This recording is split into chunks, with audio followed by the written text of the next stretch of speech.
Born, Germany. Fiji plans to move more than 40 villages to higher ground to escape coastal floods and is also working on ways to help future migrants from other Pacific Island nations as sea levels rise, Fiji's Attorney General said. Fiji, presiding at negotiations among 200 nations in Germany on ways to strengthen action to curb climate change that is melting ice from the Alps to the Andes, is working to resolve issues such as land rights and citizenship.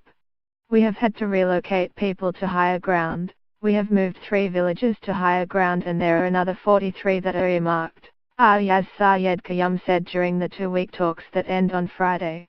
The first was Vito Golawat, a village on Fiji's second largest island, Volevu, where 26 homes were moved in 2012, he said.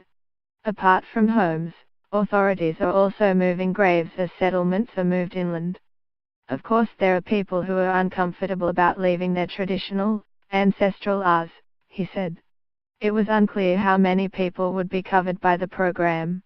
Earlier in the week, a 12-year-old Fijian boy became the face for action on climate change.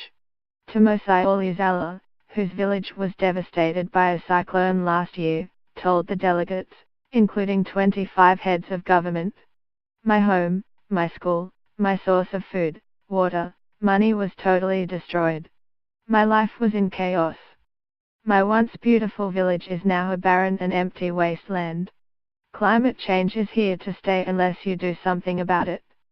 Fiji has also offered to help other Pacific Islanders on low-lying island coral atoll nations.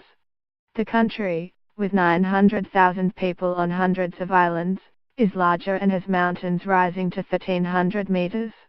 We were the first to openly say we will give them residency or refuge in Fiji should rising sea levels make it inevitable, he said.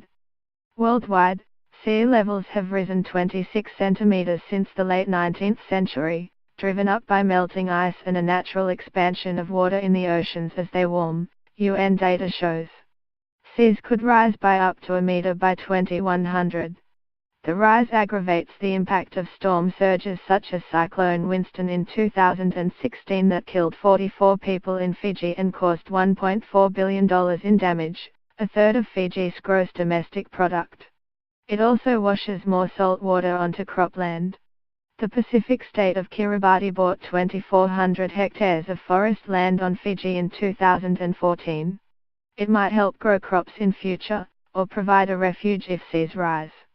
Mr. Sayed Kayum, who is also the Minister of Economy, said Fiji has allocated $50,000 to look into what he called the peripheral legal issues about climate change, such as how to grant residency or citizenship. Another is whether a nation's exclusive economic zone, which stretches 200 nautical miles offshore, shrinks if a remote, outlying island is washed off the map. So far, he said, there had not been negative reactions among Fiji's population to the idea of receiving migrants. Reuters.